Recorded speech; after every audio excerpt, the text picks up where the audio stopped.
Olá, seja muito bem-vindo, seja muito bem-vinda a mais um estudo do livro O Céu e o Inferno, em que nós estamos falando sobre a apresentação desta obra comentada.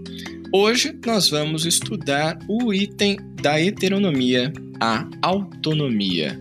Então vamos agradecer a Deus por mais essa oportunidade que nós temos de estarmos vivos, encarnados, aprendendo cada dia mais, com saúde, com disposição e com acesso a esses recursos que nos permitem conhecer mais sobre a doutrina espírita. Vamos pedir aos nossos amigos espirituais que nos inspirem em mais um estudo de O Céu e o Inferno. Para começar o nosso estudo de hoje, eu já quero te dizer que este item talvez seja um dos mais importantes para que a gente compreenda as questões por trás das alterações, das adulterações que ocorreram no livro A Gênese e também no Céu e o Inferno. Mas, além disso, além da gente poder ter uma nova camada de entendimento sobre essa questão, também faz com que a gente reflita sobre como a sociedade se organiza. Será que é pela heteronomia ou é pela autonomia? Como as religiões se utilizaram também desse conceito, desse pensamento heterônomo para conduzir a sociedade. Então agora vai ficar muito claro para você. Se você tinha alguma dúvida ou nunca ouviu falar disso, esse é o seu estudo. Vamos começar então falando sobre o item da heteronomia e autonomia. Os autores começam assim: o mundo convive desde o início da civilização com a ideia de castigo enquanto instrumento expiatório para oprimir o indivíduo culpado. Essa já é uma primeira frase que ela vai reverberar nos próximos parágrafos. Desde o começo da civilização, esse negócio de castigo era usado para controlar as pessoas, para oprimir as pessoas, né? Aqui, como ele diz, o indivíduo culpado, exaurindo suas resistências até que, cansado pelo medo, pela dor e pelo desalento, ele se submeta à vontade alheia, segundo a determinação das leis, caracterizando a regeneração completa do condenado. Dessa forma, a expiação pela pena purgaria a sua culpa, purificando-o. Entre os hebreus, veja que interessante essa informação histórica. Entre os hebreus, a expiação estava representada pelo sacrifício animal, com a remissão dos pecados pelo sangue. Por isso que era tão comum que a gente visse esse tipo de prática, né? E hoje a gente sabe, pela história, que os animais eram muito sacrificados em nome de Deus, em nome de uma divindade, em nome, enfim, de tudo que acontecia naquele grupo, né? Dos pecados que aquele grupo cometia. No dogma da Igreja, interpreta-se que Jesus, sacrificado como o Cordeiro de Deus, fez expiação pelos pecados da humanidade, reconciliando-a com a divindade.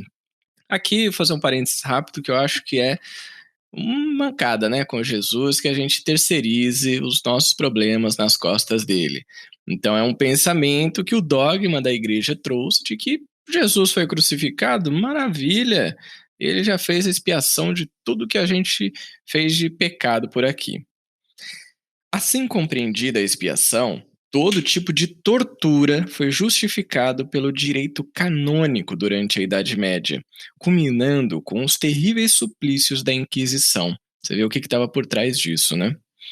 Os mesmos procedimentos bárbaros foram fundamentados nesse entendimento quando empregados nos castigos, nas torturas e nas humilhações aplicadas aos escravos, fossem negros, indígenas ou de outras etnias, com o objetivo de subjugá-los aos trabalhos forçados e à servidão.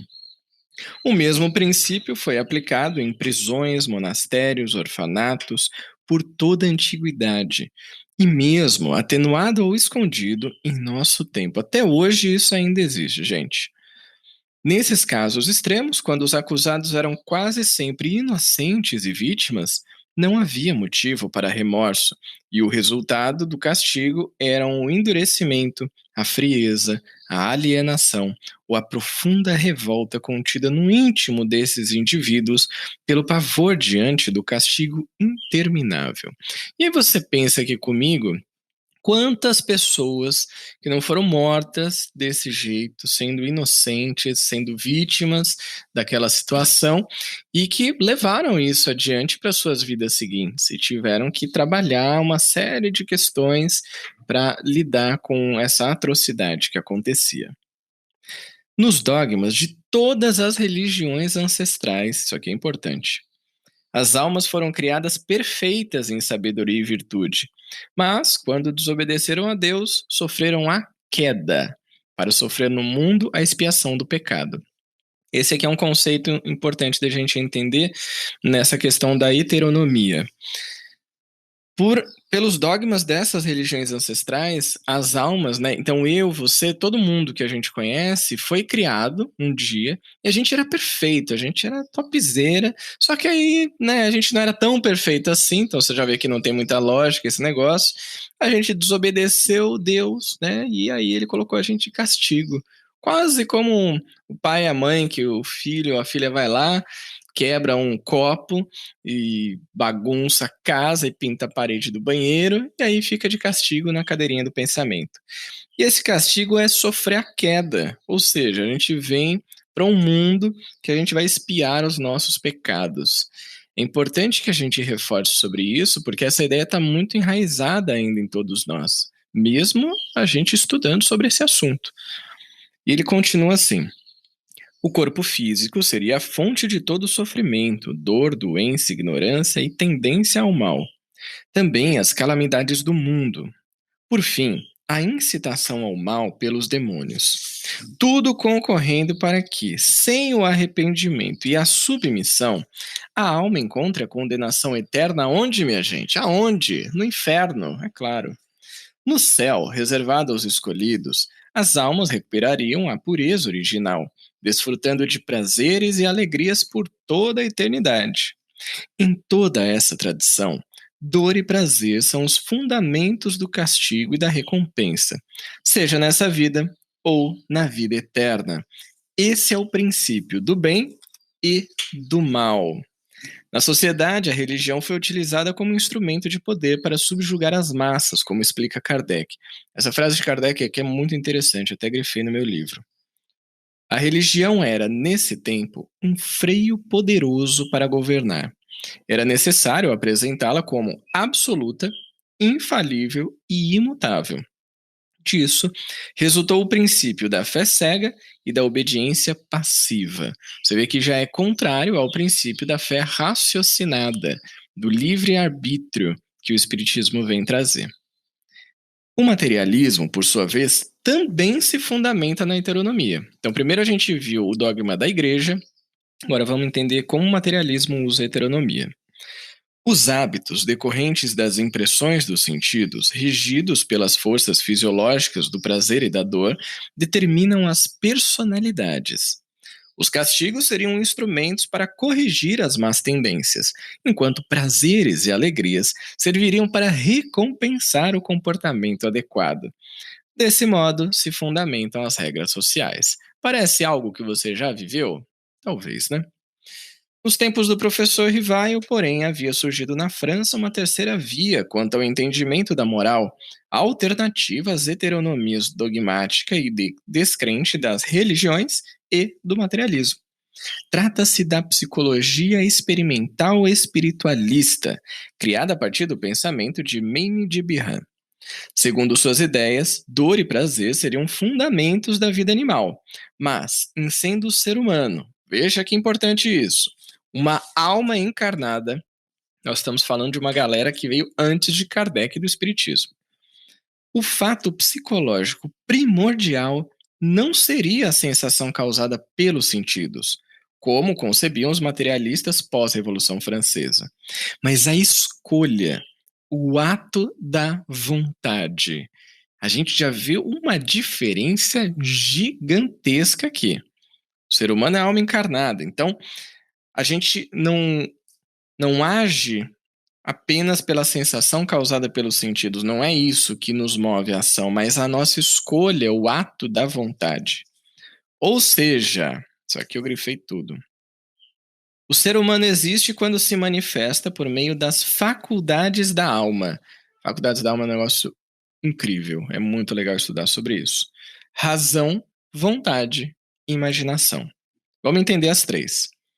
Pelo exercício da razão é que se produz conhecimento. Então é daí que vem os métodos, as teorias, o conhecimento, a parte que a gente pensa, que a gente cria, que a gente, enfim, raciocina. Pela vontade livre, seguindo as diretrizes da consciência, o indivíduo age moralmente, escolhendo os seus atos e criando os hábitos adquiridos. Então aqui é a escolha livre. E, por fim, pela imaginação, torna-se criativo. A partir dessa teoria psicológica inovadora, baseada na autonomia moral, os discípulos de Bihan, Royer Collard, Victor Cousin, depois Geoffroy e Paul Janet, criaram após 1830 a filosofia oficial do espiritualismo racional. Na Sorbonne, veja bem, está falando da Sorbonne, uma das universidades mais conhecidas e respeitadas, conceituadas até hoje. Estabeleceram as disciplinas das ciências filosóficas em dois grupos. As ciências psicológicas, que tinha psicologia experimental, lógica, moral teórica e prática e estética. E as ciências metafísicas, teodiceia, cosmologia racional, psicologia racional. Depois, essas disciplinas foram ensinadas aos jovens nos liceus, como também a autonomia intelecto-moral, conforme propôs Rousseau, era ensinada às crianças. A moral proposta pelo espiritualismo racional, que era uma moral da liberdade, pesquisada na universidade e ensinada aos jovens, é oposta tanto à adotada por igrejas e religiões ancestrais, moral da submissão, quanto à do materialismo, que é a moral do utilitarismo. A moral autônoma opõe-se à ideia de que ela seja regida pela dor e prazer. Isso aqui é fundamental, grifa aí. Pois isso seria comparar a alma humana aos animais. Somos diferentes, pois, pela liberdade de escolha. A beleza da caridade está justamente em sua liberdade, afirmava Victor Cousin. Paul Janet, que nasceu em 1823 e desencarnou em 1899, por sua vez esclarece o sentido do bem moral, segundo o espiritualismo racional. É bem interessante essa explicação dele. Nosso princípio fundamental é que o bem moral supõe o bem natural, que lhe é anterior e serve de fundamento. E olha só isso. O bem moral consiste em preferir em nós o que há de melhor ao que há de inferior, os bens de alma aos bens do corpo, a dignidade da natureza humana à servidão das paixões animais, as nobres afeições do coração às inclinações de um vil egoísmo. Não parece que esse cara está falando de espiritismo? Que ele deu uma lidinha no livro dos espíritos, do evangelho, e ele está falando aqui? Pois é, na verdade ele falou antes do espiritismo, então foi uma base que Kardec se utilizou, claro, na organização do espiritismo. Agir pelo bem moral é uma escolha racional, tornando-se uma lei moral por ser a melhor escolha, e não por obediência a Deus ou medo do castigo, seja ele divino ou imposto pela sociedade. Você percebe a diferença aqui?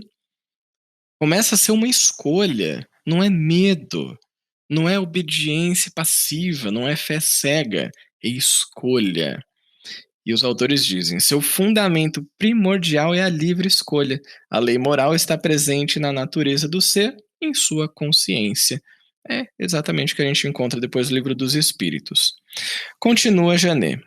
Esta lei que permite a evolução moral não pode, todavia, obrigar nenhum agente, sem que ele seja conhecida, sem que ele seja presente, isto é, sem que ele a aceite como verdadeira e lhe reconheça a aplicação necessária em cada caso particular. Essa faculdade de reconhecer a lei e aplicá-la a todas as circunstâncias que se apresentam é o que se chama consciência. A consciência é, pois, o ato do espírito pelo qual aplicamos a um caso particular, a uma ação por praticar-se ou já praticada, as regras gerais dadas pela moral. Essa reação espiritualista ocorrida na França abriu caminho para o espiritismo, como explica Kardec. Foi nessas circunstâncias extremamente favoráveis que chegou o espiritismo. Mais cedo, ter-se-ia chocado contra o materialismo todo-poderoso. Em tempo mais recuado, teria sido abafado pelo fanatismo cego. Então continua. Aqui é um trecho que Kardec publicou na Revista Espírita de 1863, lá na página 196, que ele diz assim: ele se apresenta, o espiritismo, no momento em que o fanatismo, morto pela incredulidade que ele mesmo provocou, não mais lhe pode impor uma barreira séria, e em que se está fatigado do vazio deixado pelo materialismo.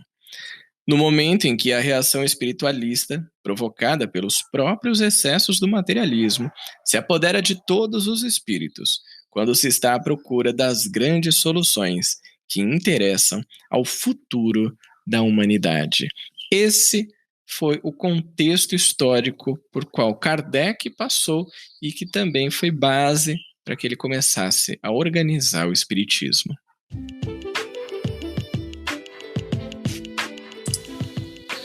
Mais um estudo concluído nesta apresentação, e no nosso próximo encontro nós vamos falar sobre a unidade de princípios, organização e método em O Céu e o Inferno. Também é um assunto muito interessante porque explica o pensamento de Kardec nessa obra.